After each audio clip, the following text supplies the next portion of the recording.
This time I hope I'm live with audio. So, I spent an hour and a half talking about fear, and one of my biggest fears that I didn't realize was a fear came to roost. Audioless videotape. So, I'm going to take it from the top here. And tonight we're talking about fear. So, in past episodes, we talked a lot about identity and how some emotions. Oh, I don't have arms. How did that happen? Okay, so this is kind of freaky. So this should get us in the mood for fear. So yeah, in past episodes, I talked a little bit about identity. What are the components that make up our identities, and how also that certain emotions are very powerful. And in tonight's episode, I'd like to explore this idea, this concept, this emotion of fear. And it's a doozy. It's one that we are grappling with as a society, right?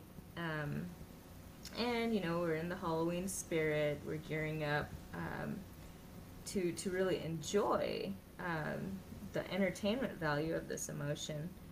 And so that's what we're taking a look at tonight is, what this power or what this emotion.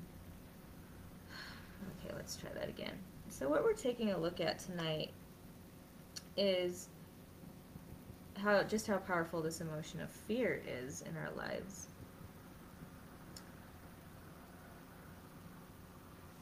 So the mission of this episode is to explore just how powerful the emotion of fear is. And last episode I had mentioned that there was one particularly powerful example of how fear manifests in our life, and that was the story of Anita Moorjani, who had a near-death experience, and as a result of coming back from life after death, or back to life after death, she was able to really see the contrast of how previous to her death and end-stage cancer, previous to that, she had really lived out of a place of fear. So she stated in her interviews that she really, at every turn, acted out of a place of insecurity or minimizing herself, and this manifested in persistent and chronic disease from her standpoint. So she really correlated the existence of fear in her body and in her mind to the eventual cancer that she was diagnosed with and fought and struggled against. And so I brought her up last week as an example of someone who lived through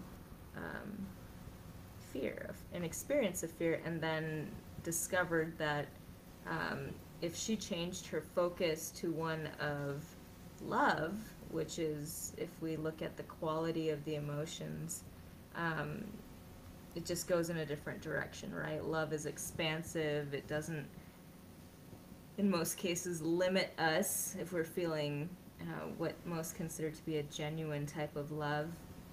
And so let's again turn our focus back onto fear. It's a very limiting emotion, right? It causes us to go inward. It causes us to tense up. And just before we get into, the real specifics of the complex emotion, I just realized I flushed my foot in front of the video, so there goes not being able to identify me. Anyway, because my feet are so recognizable.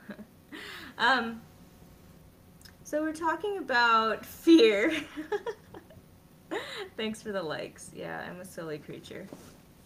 I'd like to dissipate my own nerves for a minute. A couple of episodes ago, I talked about interviewing and watching the presidential debates unfold as if we're evaluating an interview. And in that episode, I talked about what did I talk about? I talked about doing exercises before you go into the interview, and I had gotten that information off of a TED Talk, which I posted on my Facebook page, Anita Nimitz. And basically in that TED Talk, the information is revealed to us that if we strike certain power poses, and you can't really see my arms right now through the lightning, but the Wonder Woman pose, or spreading our arms up above our head and out and making ourselves really big, feelings of powerlessness and feelings of insecurity are eventually going to fade, because a couple of hormones are going to kick in, including testosterone and cortisol. Actually, cortisol is going to be reduced and testosterone is going to be increased, and that's going to provide a surge of powerful, confidence-invoking hormones, so that we can feel more powerful. And I think I'll just do that for a few minutes so that I can feel at ease in front of the camera. As I thought about this mission tonight, which is to talk about the powerful emotion of fear, I found myself actually becoming more fearful, and I don't know if that was the result of broaching that topic, and talking about it in layman's terms, because I don't consider myself an expert on everything, or if it was more of a result of just being glued to the election process recently and all of the passionate emotions that come up with that. I've had to grapple with a lot of different fears myself, even though I consider myself to be a pretty detached person who doesn't gravitate toward drama or uncomfortable emotions. I've had to face down quite a few fears recently, even before, this bid chat adventure, where, I was preparing myself to vie for a spot on here to interview and really pitch an idea that was interesting.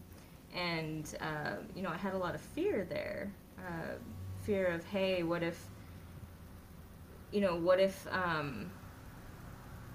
my idea is stolen before I have a chance to really, bring it to fruition, right? And like a super noob, I sent like a non-disclosure agreement, to bid chat, and I asked them, I was like, hey, can you sign this before I start broadcasting, or before our interview even, before I tell you what my awesome, amazing idea is, because I had a, visceral fear, that I wouldn't get to use my own idea. So, after reading about that online, about, how intellectual property is treated and all of that, I came up with a better idea, which was to write a speculative script about the story of Anna Nimitz, and then submit it to the Writers Guild of America, so that I would essentially have documentation of that idea, right? So that I could feel free to develop that idea into, a series of fiction writings, or, just a kind of autobiography, whether, I wrote down several different scenarios and submitted them. So that made me feel more confident. That took away the fear and the uncertainty of, putting my idea out there. And so, I just wanted to share that to illustrate, how we are all confronted by this emotion of fear throughout our lives. and that we can channel it in a productive way. So, where do we go from here? Fear, I would say, has many faces. I think we have a tendency to kind of work with a limited idea of our emotions. Maybe we feel that there's only 3 or 4 that we feel regularly: happiness, sadness, anger, and maybe we neglect that there's a wide range of possibilities for our emotional state. And uh, fear is one that I would like to pick apart a little bit tonight, because especially in relation to that story that Anita Moorjani shared, about how it actually manifested in her body. It made her smaller, that it caused her immune system to kind of attack itself, and that it took the shape of tumors throughout her body, and that she eventually had end-stage cancer, which she was suffering from, and she died from it. So she had a near-death experience and came back from that to discover that her realization that life beyond our physical bodies is basically being the embodiment, the spirit of love, unconditional love. That she was able to see that contrast. She was able to also see just how destructive a force fear is. I think it's very important to look at it as a very multifaceted emotion. And I'd like to propose that it actually has many masks, and one of those masks is ignorance. And what does that mean? Ignorance is basically, as I think of it, lack of awareness, right? Or not having the level of awareness, or a level of awareness that's expansive, or knowledgeable. Ignorance often leads to suffering or discomfort, and we're often fearful of what we don't understand, right? I think I mentioned terror management theory a few episodes ago, and how when we don't understand a new group of people, we tend to put them in a different category, and it becomes an us versus them type of game. And so, from that perspective, remaining ignorant to another culture or another way of being, persisting in ignorance, is basically saying that you're okay with also whatever uncomfortable emotions come up for you because of that, right? I guess there are blissfully ignorant people, or peacefully ignorant people, but from my experience, ignorance does cause pain and suffering. So this is one way that fear, visceral fear, might mask itself and parade around in our lives, and we want to be aware of that. Why do we want to be aware of that? My own feelings of fear have been heightened lately, and I don't normally indulge in fear anymore. I have to admit that, early on in my 20s, I absolutely loved studying serial killers, and I read about them voraciously. I loved watching shows like Dateline NBC and 48 Hours Mystery, and I loved horror movies, and I think I still do. I just don't indulge it.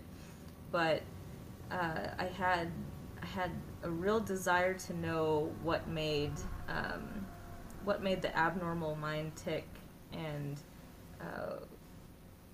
basically driven out of, I don't think it was so much fear, but um, a disapproval that, people like that could walk around and just, fuck things up for everybody else around them. So I really didn't like the idea that people that had people had that much control over other people's lives and could just play God and, snuff people out and possibly walk away, not being accountable for that. So, I come from a place of really, sharing that morbid fascination. Even now as we approach Halloween and, we have this clown outbreak, I'm really fascinated by our fascination with fear. That it's not just an emotion, but that it can also become a mentality, right? It can become, um, a filter through which we look at the world, and we see that very clearly with the presidential race.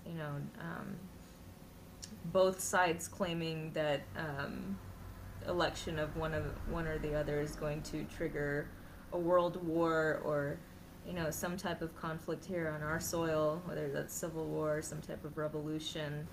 Um, there's all this fear in the air, and I have to say that I've been affected by that. So, like I said, in my early 20s and even up through the end of them, uh, I indulged my fascination with fear. I saw it as one of my favorite forms of entertainment, and I'm glad that I finished the series Dexter before I kind of moved away from that. And the reason I moved away from it is because um, as I began to understand my own spiritual journey, as I pursued a deeper understanding of the law of attraction, I realized that, and law of attraction, um, to just kind of expand your awareness about it if you don't know about it, is um, the idea that you attract into your life what you think about, what you are, and essentially, and maybe paramount to the idea, is that you attract into your life what you feel most powerfully. If you ever hear Abraham Hicks talk, and she's a very unique person on this earth, she acts as a medium between here and the other side, and she talks a lot in her videos about how powerful emotions are and how cultivating, mastery over our emotions, especially our positive ones, is really what's going to help us to create a positive um, life or achieve our goals. So feelings really are important. And I definitely want to give you a disclaimer that feelings and emotions, they're not a bad thing. I don't think they're designed to be a bad thing. They're actually, uh, they've been with us since, I think, the beginning, and evolutionarily they're designed to help us. They're like our internal guidance system, an expression of our intuition, and signals, really, that can be used in accordance with our thinking processes and our eventually our beliefs to guide us in a certain direction, to help us make decisions. So even the most uncomfortable emotions like anger and fear actually have some utility. They exist for a reason. And to illustrate that a little bit, I think of John Walsh, who is or was the host of America's Most Wanted, and his story is it has its beginnings in his at that time his one and only son was murdered. So his 6-year-old was abducted from a Sears in Hollywood, Florida, and brutally murdered. And it triggered a huge search party, spearheaded by John Walsh, And it happened, I think, in the summer of 1981, and it went on for 3 or 4 weeks before he got the horrible news that his son, in fact, had been murdered. And the way that this incident is described in his book, Tears of Rage, is so powerfully moving, because he describes himself as howling like a wounded animal. So here's this, 40-something man, very successful real estate developer, just sunken into the floor, holding his wife, and,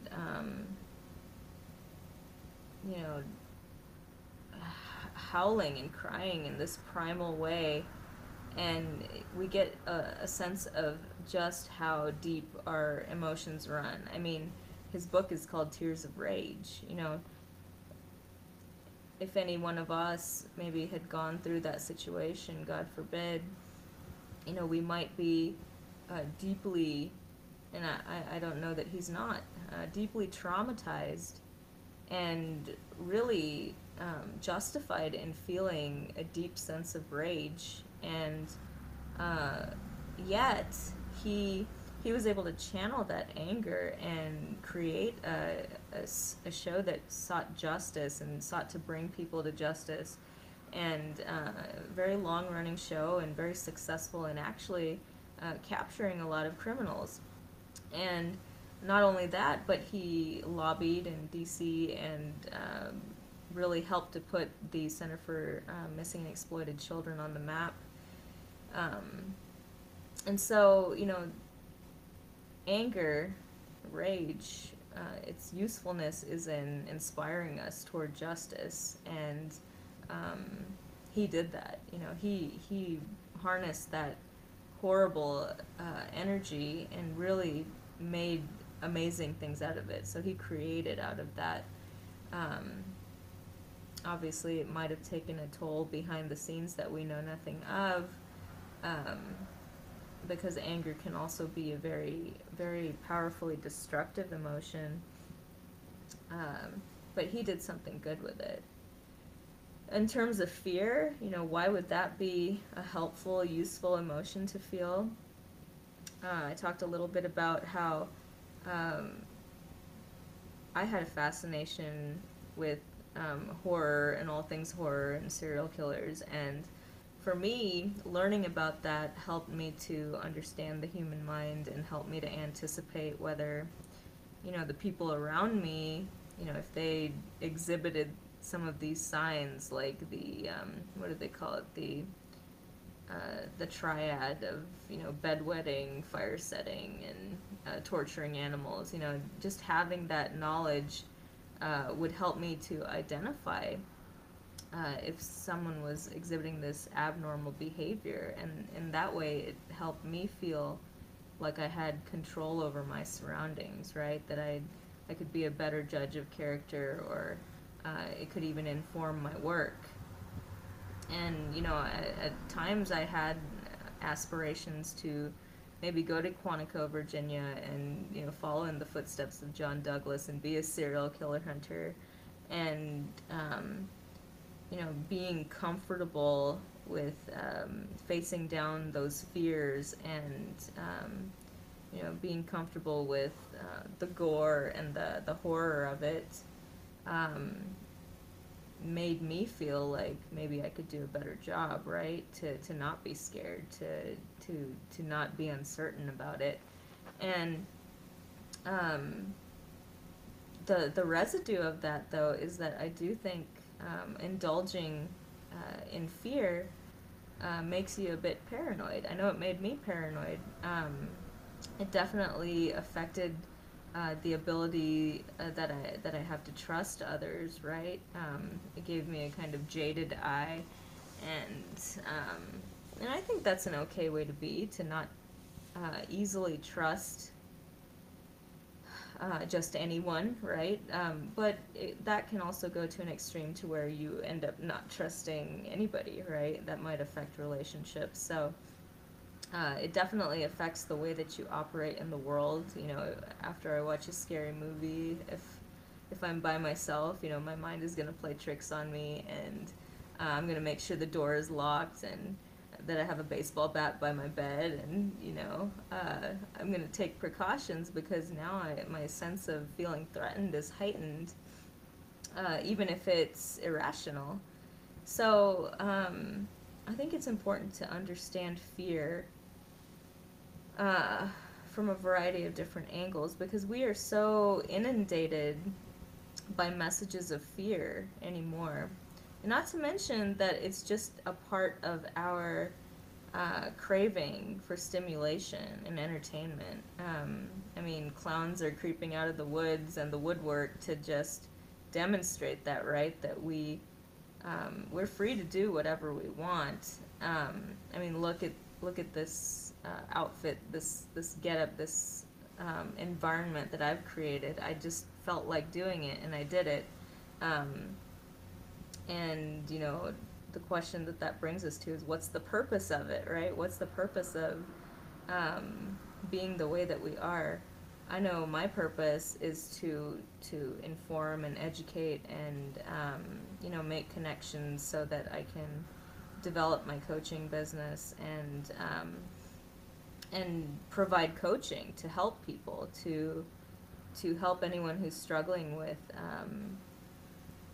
anything really, uncomfortable emotions, the direction that they want to go in life, any topic along the journey of our very unique and varied human stories is interesting to me. But then what's the purpose of these clowns invading our atmosphere? Um, I mean, people want to be unique. They want to be special, right? And that's what it makes me think. And people want attention, so they're going to do what they can to get it.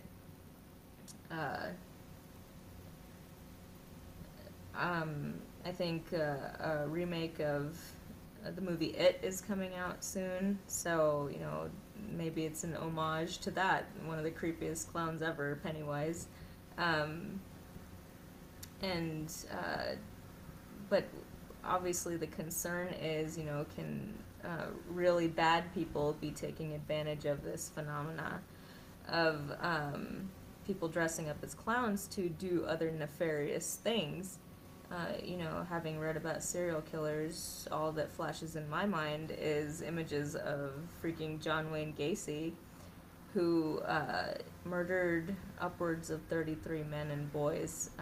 And he would dress up as a clown and entertain at birthday parties in his neighborhood. That's not creepy. He made a really seriously freaking, ridiculously creepy freak show of a clown, too. I mean, even if you didn't know that he was a savage murderer,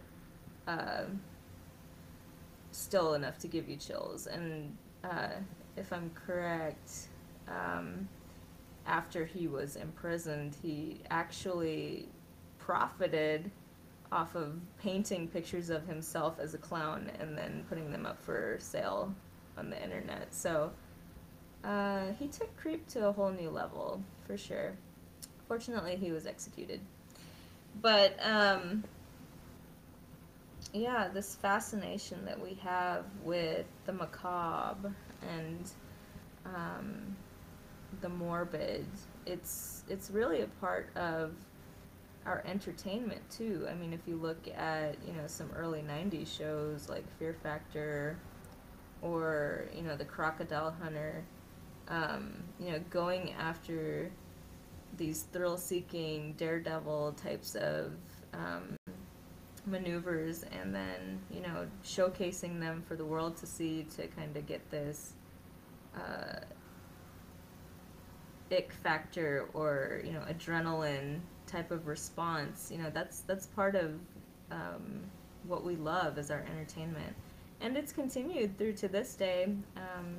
I think there's a guy named Coyote who tempts all kinds of animals to uh, attack him, and then, what we see is his reaction to getting stung by a velvet ant, or, uh, you know, I don't know, tore into by a crocodile. So still, it's a point of fascination for us, those who flirt with fear and danger. And then if you look at Good Mythical Morning, those guys are hilarious, but they eat some pretty gross shit. They really push the limit, and they push the limit for their own bodies with what they consume. But we watch because we're so fascinated by, I guess, gross, fearful things. I wouldn't want to eat mealworms. Well, maybe I have already. Yeah, okay. I wouldn't want to eat hissing Madagascar cockroaches and have contests doing that, but because it gives me the creeps. But I'll watch other people do it, and that's kind of what makes, fear and how we process it in our society kind of a difficult thing, because we're basically getting what we're asking for, which also kind of triggers a thought in my mind of,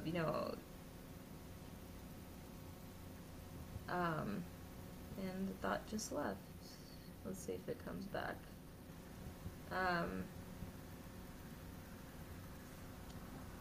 Okay. Just talking about fear, media. Oh yeah, I think it's such a bunk claim to say that the media is biased when increasingly each and every one of us is a part of the media, right? We leave our comments, we leave our likes, oh, and thanks for the likes, by the way.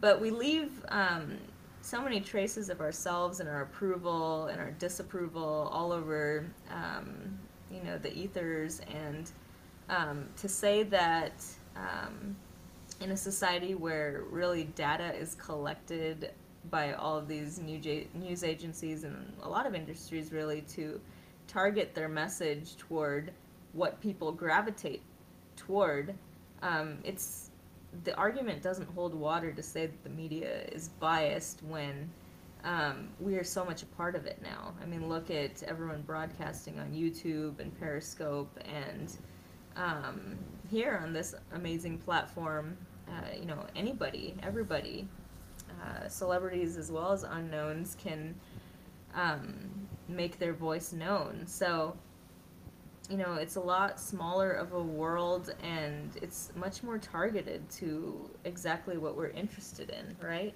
So, I don't know, I've never understood that message that the media is biased, because at the end of the day, I hope that we are intelligent enough to actually sort through and process the information that we receive and come to an independent conclusion, right? And so I find it to be a cop-out that, the media is biased. I suppose it can be. I mean, if you look at Fox News. But to say that we have no control over that, I don't know, it's kind of far-fetched to me. I'd love to hear your thoughts on that, but that's what I think. So we went over ignorance as one of the masks of fear. Another one that I think parades around as a different emotion but has its roots in fear is jealousy. So what is jealousy? It's basically fear of someone more beautiful or more successful or more powerful moving in on your territory, or just being better than you are. So jealousy is the fear of not being good enough, maybe in a relationship, fearing that someone will just come and take away your lover, or just because they're beautiful or younger. Jealousy is it's threatening, right? It gets to the core of our identity. It challenges our identity, and so um, that could be a way that fear manifests itself in our life, and we're not looking at the nuance of it, right? To kind of stretch this really far back into the past of America, I feel that just the birth of our nation uh, has many ties to this very strong emotion of jealousy. I don't know if anyone agrees with me or not, but um, looking at the formation of the KKK, well, the first round of KKK, which was in, I think, the late 1800s, maybe 1860 to 1870, um, it was a response to people from the north coming into the south after newly being liberated and really um, trying to be a part of that society, and the Southerners just weren't having it.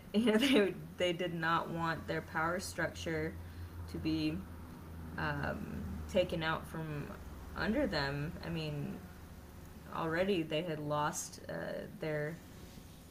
they had lost the war, so to have people come in and want to change the structure of how you live is a very threatening thing. But I really feel that jealousy plays into that, being jealous of the winner, basically, the person who triumphs. That is not an unheard of thing. I mean, we probably see it in modern examples quite often. I know that when even oh, and thank you, Patrick. Patrick just boosted my influencer score. Yeah. So and my thoughts are gone. Okay, back to influencing.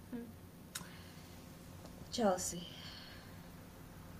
Oh yeah, I've noticed that as I've become a more positive person, I used to be a really negative person, and making that transition, I've noticed that people can really hate on me and tear me down just for being a persistently positive person, which is kind of disappointing.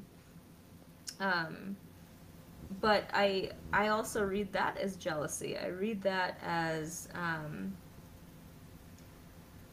people not knowing how to be that way, right? I was at that point at one stage in my life too where I just did not know how to be a positive person. So that can make that did make me feel uncomfortable because I didn't know how to figure it out, first of all.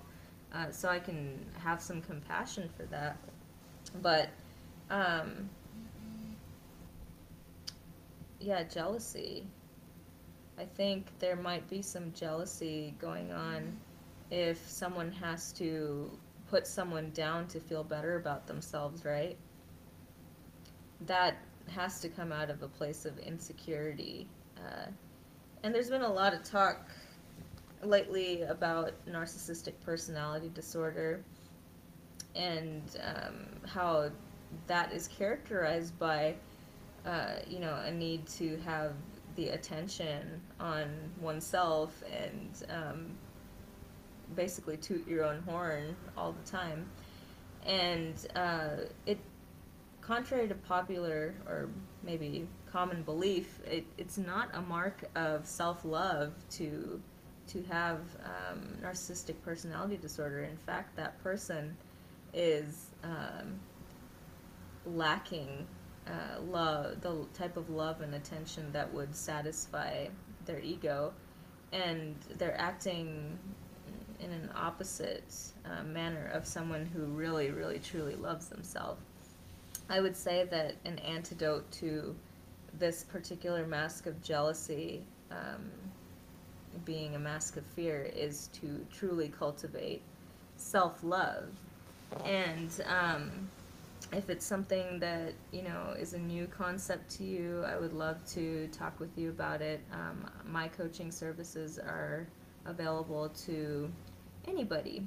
You can DM me through my Facebook page on a Nimitz, or you can friend request me and DM me through that page. Either way. But it's something that I'd love to explore with anyone who's interested. There is a pretty prolific life coach, though. Her name is Gala Darling, and she has this concept called radical self-love, and she has so many strategies and articles about how to uh, start that journey of self-love, and she does it with style. So I definitely recommend you checking out her page, and I'll post a link to that on my Facebook page later. But truly valuing yourself and seeing yourself as an important person, um, genuinely feeling that way. It can take work, but it's probably one of the most worth it types of journeys that there is here on planet Earth. Um, we can see the suffering that people cause that don't feel love toward themselves or anybody else. So for that reason alone, I think it's worth pursuing. And if you've never thought about yourself as, your own cheerleader, um, someone who's vitally important to your community and your family, um, I encourage you to start seeing yourself that way. Um, People are going to treat you how you treat yourself. I truly believe that, and I know that from experience, that um, we can be our own worst enemies, our own highest critic, but that might be a waste of time. That just wastes energy. And I say that as someone who, wasn't thrilled about, the deck of cards that I got in terms of how I look, and there was a lot that I wanted to change about myself. And one particular memory that I have um, from my adolescence is watching the movie The Mask, actually, and watching Cameron Diaz, in her gorgeous glory, walk into the bank dripping wet from the rain in that amazing red dress and just looking voluptuous and curvy. And there I was, like a stick figure, wishing I could look like that, and finding out years later that, they had stuffed her bra so that she would look that voluptuous. And so, we have all these standards and ideals of beauty um, to kind of combat and overcome before we can even start to appreciate what it is that we just have to work with. And that's the most valuable part of the journey of self-love to me, is just um, the gratitude that comes from acknowledging how much it is that we do have to work with. I mean, we have these um, healthy, powerful bodies that are functional. We can get up and we can run and we can dance and we can enjoy the sunshine on our skin and just feel so much and sense so much. And why get caught up on the externals, right? Unfortunately, in our society, there's so much fear-based behavior, and keeping up with the Joneses, comparing ourselves to other people, contouring our faces so that we can, look better or prettier than the girl next to us. I mean, those are just very temporary pursuits, right? I mean, it sounds cliche, but what matters is definitely what's on the inside. And that's why I am compelled to talk to you today about fear and how the many ways that it manifests and how we should watch out for that, because I don't know about you, but I don't want to get swept up in the pandemonium of all this fear mongering and doomsday type of thinking, because if you think about it, we really have it good here in America. We walk into, our amazing, well-stocked grocery stores, and, just a clean environment, whether it's Wegmans in Virginia or Trader Joe's in California, and we just have tasty, yummy things available to us, and, clean water on the shelves, and just so many things that we have access to, and we're in such a state of fear that civil war, and revolution and all this talk that we hear going on could descend us into this state of war where, there's looting and crime and murder, and, just think about the movie The Purge, and, is that what we really want? Do we, from a law of attraction perspective, and that's the perspective that you create, what you feel and what you think about, is that what we want to create as a society, is home or war on our home turf? To really know the reality of that in our lifetime, here in America. Is that what we want to create? I think it's such a wasteful energy. I mean, sure, the first Civil War and our earliest revolution might have seemed necessary and was necessary for the growth of our nation. And perhaps, as much as I don't want to face that fear, maybe some people feel that it's necessary to have that again in order for us to make changes. I just don't, I guess personally I don't want to go there, because I see how much we do have to be grateful for, and how much potential there is to work together to change things. If we stopped this preoccupation with fear. Like I said at the beginning of the broadcast, though, fear and other emotions, they're not inherently bad things. Feelings are meant to serve us and guide us in the direction that we should go. But it is my opinion that we should reach toward positive feelings and productive feelings. Another example of how we can transform our feelings from negative to positive is probably embodied in the reaction of one mother, the mother of Emmett Till. Emmett was a 13-year-old boy, and this was back in the time where lynching was not unheard of in the South, and Emmett was visiting a relative from, I think he was from upper Midwest, and he went down to the South to visit a relative, and he was accused of whistling at a white lady at a drugstore, and subsequently he was lynched. His body was tortured, and he was desecrated, and what I remember most about reading about his story is that his mother forgave the people who did that to him. And I don't know that I would be able to do that, right? I don't know that I could have that sense of grace and love and compassion for a human that was capable of destroying something so precious. But she demonstrated that, and so, that just goes to show, I think, that even for the depth of sorrow and rage that we are capable of feeling, that we can rise up out of that and reach to a higher plane of feeling and thinking. So that's what I think about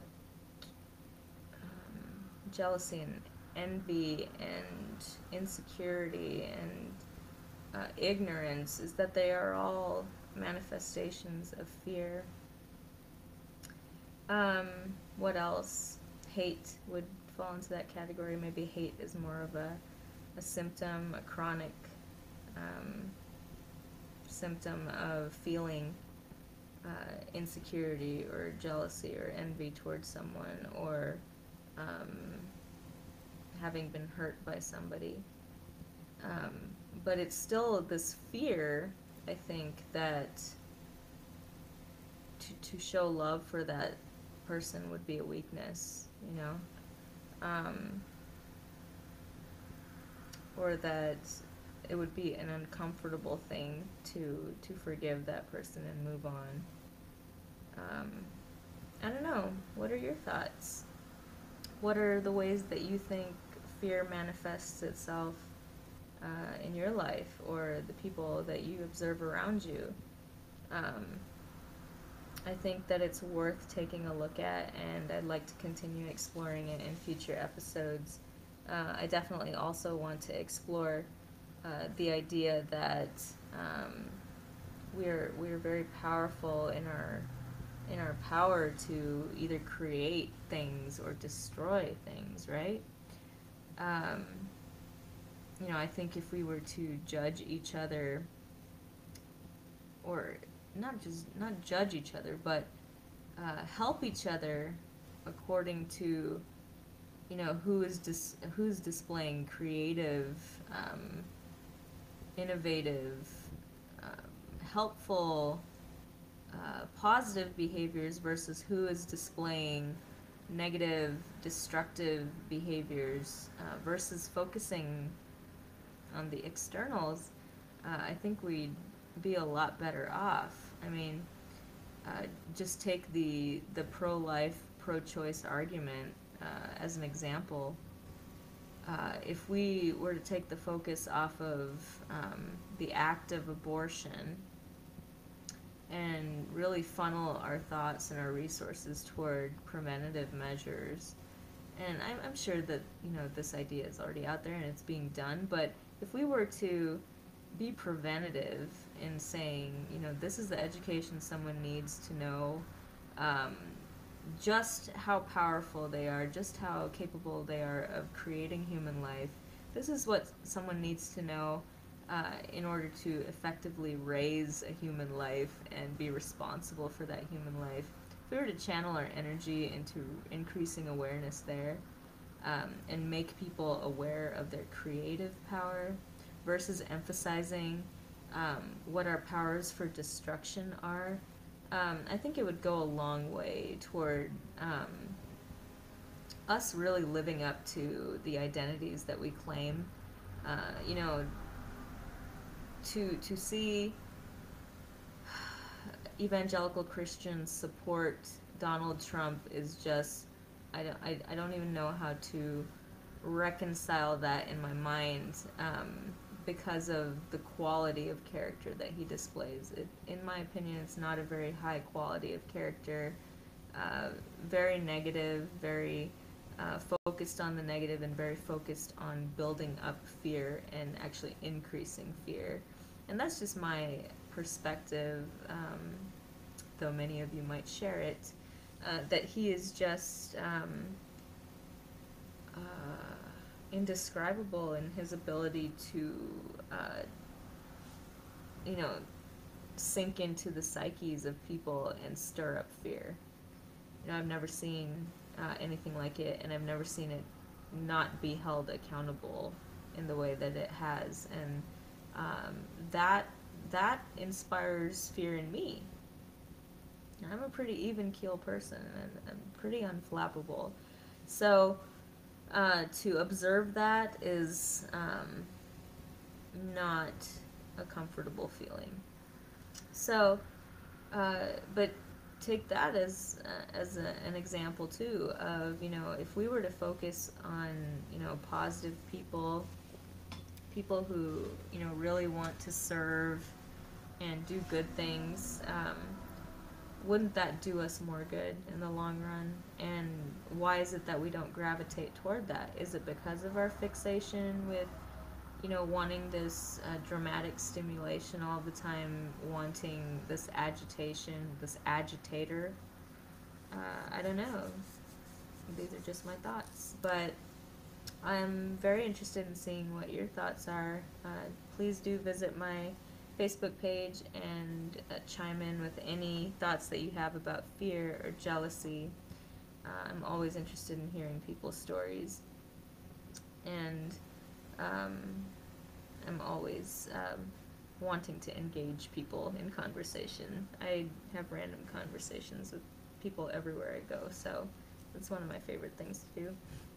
And so, yeah, we will explore fear and the faces of fear, as we creep closer to Halloween.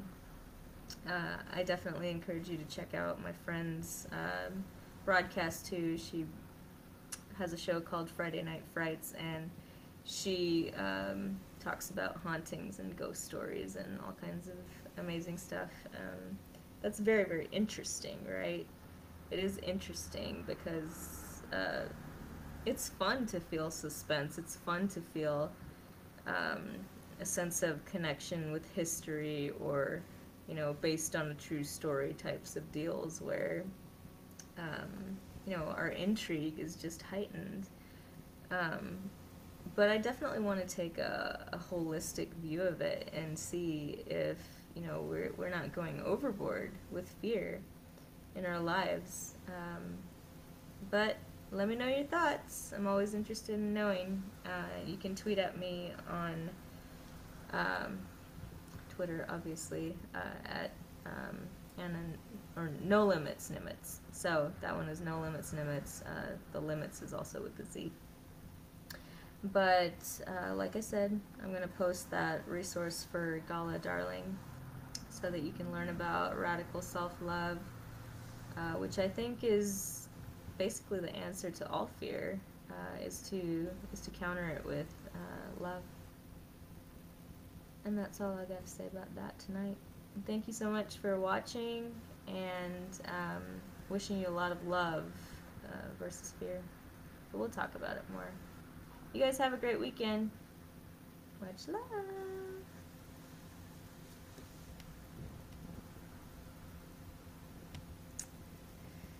I'm afraid I don't know how to get out of here.